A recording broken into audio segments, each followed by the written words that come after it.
ज़ियाओयान बनने वाला है गॉड। तो ज़ियाओयान गॉड कैसे बनता है और जब वो बनता है तब क्या होता है इस सेंट्रल प्लेन्स में, उसको गॉड बनना क्यों पड़ता है और एग्जैक्टली इसको क्या क्या झेलना पड़ता है यहाँ पर गॉड बनने के लिए, और उसको यहाँ पर इतनी भयानक वाली चीजें झेलनी पड़ती है ना कि आप लोग तो सोच के यहाँ पर उसके बारे में घबरा जाओ, तब जाकर वो गॉड बन पाता है। तो चलिए चलते हैं एक एडवेंचर पर और बनाते हैं ज़ियाओयान को गॉड, देखते हैं कि वो किस तरीके से बनता है। तो यहाँ पर जो हुंत्यांडी है वो डायपिल लेकर जा चुका था, जिसकी वजह से वो एक टाउडी बन सकता है। इसलिए यहाँ पर ज़ूकुन और गुयान बहुत ज्यादा परेशान थे। उनको पता था गुयान अगर गॉड बन गया तो उन लोगों को तो वो बहुत बुरी तरीके से मारेगा। यहाँ पर उन लोगों को एक और डाउडी की जरूरत थी अपनी तरफ, लेकिन एक और डाउडी आएगा कहाँ से? ज़ूकुन के पास इसका सॉल्यूशन था। ज़ूकुन एक प्लान को रिवील करता है। वो कहता है अगर हम लोगों को एक डाउडी बनाना है तो हम लोगों को यहाँ पर डाउडी लेवल तक पहुंचने के लिए कुछ ना कुछ तो चाहिए, एक ऐसी चीज जो कि आज तक यानी कम से कम 10,000 सालों से कोई ने इस्तेमाल नहीं करी है। उसके जो वर्ड्स थे उसको सुनकर सारे लोग यहाँ पर स्टंड हो जाते हैं। वो कहते हैं ये ज़ूकुन बोल क्या रहा है, ऐसा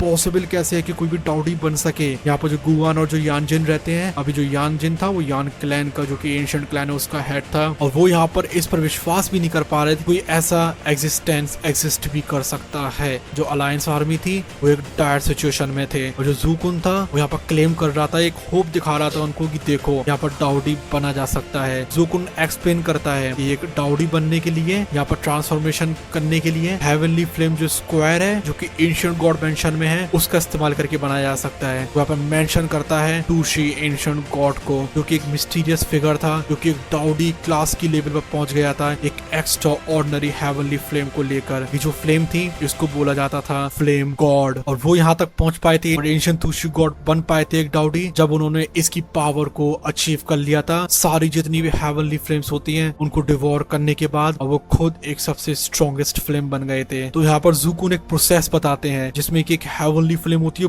बहुत ज्यादा स्ट्रॉन्ग, वो एक सोल को गेन कर लेती है, उसके अंदर एक आत्मा आ जाती है, और फिर उसके बाद उनको मिलेनिया यहाँ पर स्पेंड करना पड़ता है, यानी कम से कम 1000 साल लग जाते हैं उनको इसको कंज्यूम करते करते बाकी फ्लेम्स को, जिससे कि वो एक डोमिनेंट फ्लेम में कन्वर्ट हो सके। ये जो अल्टीमेट फ्लेम होती है इसका खुद का कोई नाम तो नहीं होता है, लेकिन ये पिनैकल होती है हेवनली फ्लेम रैंकिंग में। तो टूशी एंशिएंट गॉड थे इसी फ्लेम से बने हुए थे, और यहाँ पर वो अनपैरेलल्ड जो पावर होती है उसको पोसेस करते थे, और यहाँ पर ज़ूकुन भी एम कर रहा था कि उसी पावर को वो पोसेस कर सके, जिससे कि यहाँ पर वो हुंत्यांडी के अगेंस्ट में टाइड्स को पलट सके और यहाँ पर टोक्यो कॉन्टिनेंट को इस प्रलय से बचा सके। लेकिन क्या डाउडी बनना इतना आसान होता है? बिल्कुल भी नहीं होता है। तो ज़ूकुन यहाँ पर रिवील कर देता है कि जो टूशी एंशिएंट गॉड थे वो एक एंटिटी थे जिनको एक ह्यूमन की तरह माना जाता था, लेकिन असल में वो फर्स्ट रैंक की हेवनली फ्लेम थे। ये जो शॉकिंग रेवोल्यूशन था इसकी वजह से सारे लोग यहाँ पर घबरा जाते हैं, सारे लोग शॉक हो जाते हैं, यहाँ तक कि जो गुआन होते हैं वो भी इतना ज्यादा स्टंड हो जाता है कि यहाँ पर कुछ भी बोल ही नहीं पा रहा था। जो ज़ूकुन है वो उसको एक्सप्लेन करते हैं कि यहाँ पर जो एंशिएंट गॉड है वो एक ऐसी फ्लेम थी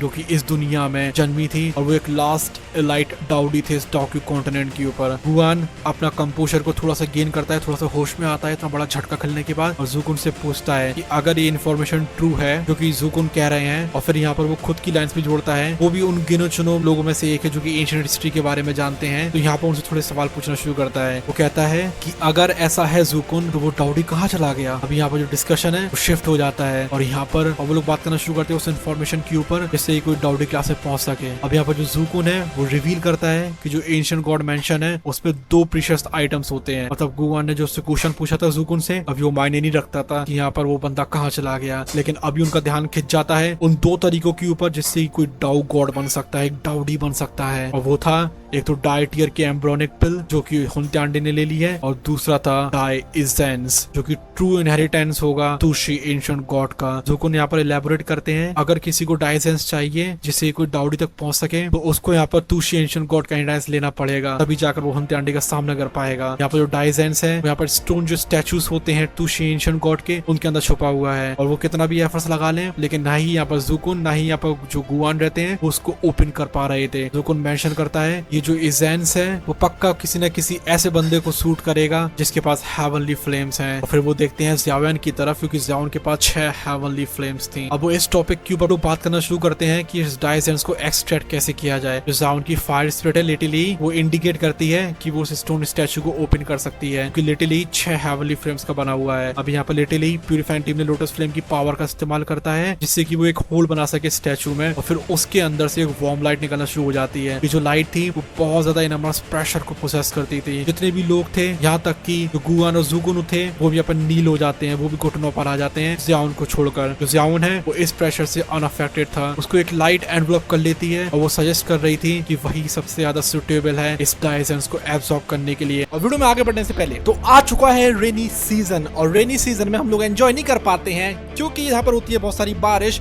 उसकी वजह से होता है बहुत सारा पानी। इसलिए हम ला चुके हैं आप लोगों के लिए एक शूज कवर जिसको आप लोग पहनकर जितना चाहे उतना उछल सकते हैं, चाहे बारिश हो चाहे कुछ भी हो, उससे कोई फर्क नहीं पड़ता है।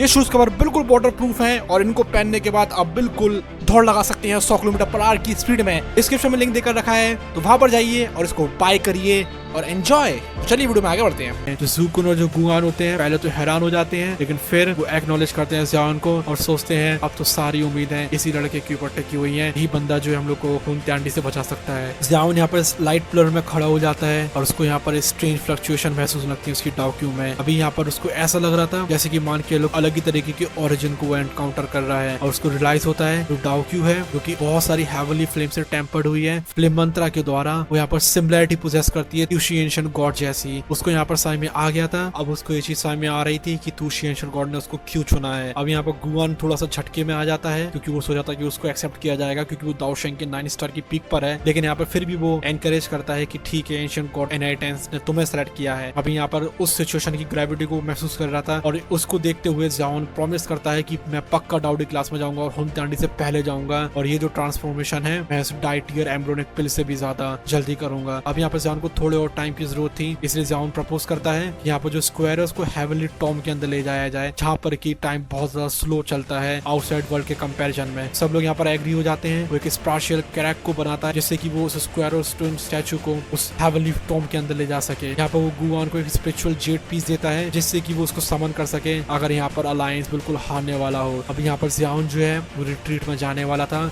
गुआन और जो बाकी के लोग रहते हैं उनका जो एक्सप्रेशन था उसमें एक होप नजर आ रही थी कि यहाँ पर ज़ियाओयन पक्का सक्सेसफुल हो जाएगा, और उनको पता थी ये बात कि यहाँ पर अगर वो सक्सेसफुल नहीं हो पाया फिर तो वो सब खत्म हो जाएंगे। अब ज़ियाओयन के कंधों के ऊपर एक बहुत ज्यादा बड़ी रिस्पॉन्सिबिलिटी आ गई थी पूरे डाउकी कॉन्टिनेंट को बचाने की, और यहाँ पर वो देखते हैं हुनत्यांडी के सी ऑफ ब्लड की तरफ जो कि उनकी तरफ बढ़ा जा रहा था। और मीनवाइल जो हुनत्यांडी है वो एक ब्लड लोटस के ऊपर बैठकर आना शुरू कर देता है। तो यहाँ पर ज़ियाओयन किस प्रोसेस से गुजरता है एक गॉड बनने के लिए। तो जो ज़ियाओयन की बॉडी रहती है वो बार बार राख में बदल रही थी, और बार बार जितनी भी उसके नसें रहती हैं इतना भी उसका खून और गोश्त रहता है, जो भी रहता है उसके अंदर फ्लैश हो, चाहे उसका ब्रेन, उसकी आंख है, उसकी हर एक नस जो होती है बार बार पूरी राख में बदल रही थी और बार बार फिर से जुड़कर एक बॉडी बना रही थी। और जब भी वो दोबारा नई बॉडी बनती थी उसकी जो बॉडी रहती और भी ज्यादा स्ट्रॉन्ग होती जा रही थी, क्योंकि वो जो बॉडी थी वो एक डाउडी लेवल पर पहुंचती जा रही थी धीमे धीमे करके। तो तुम लोग सोच सकते हो कि ज़ियाओयन को किस लेवल का पेन हो रहा होगा, किस लेवल का। मान के चलो हम लोग की एक उंगली जो है हम लोग आग के ऊपर रखते हैं और उसको हम लोग तब तक वहां पर रखे रहें जब तक कि हम लोग की उंगली पूरी राख ना हो जाए। सोचो कितना पेन होगा।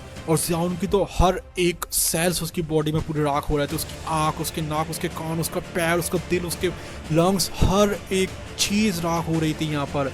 सोचो कितना पेन हो रहा होगा उसको, और वो पेन उसको झेलना पड़ता है रियल वर्ल्ड में 6 महीने तक, और हेवनली टॉम के अंदर उसको वो पेन झेलना पड़ता है करीब 1 महीने तक। सोचो 1 महीने तक उसकी बॉडी बार बार रिक्रिएट हो रही थी। किस लेवल का पेन हुआ था, किस लेवल का उसको पेन हुआ होगा। लेकिन फाइनली वो यहाँ पर डाउडी बनकर बाहर आता है और सबको बचा लेता है। Thank you so much for watching this video. Bye bye, love you, take care.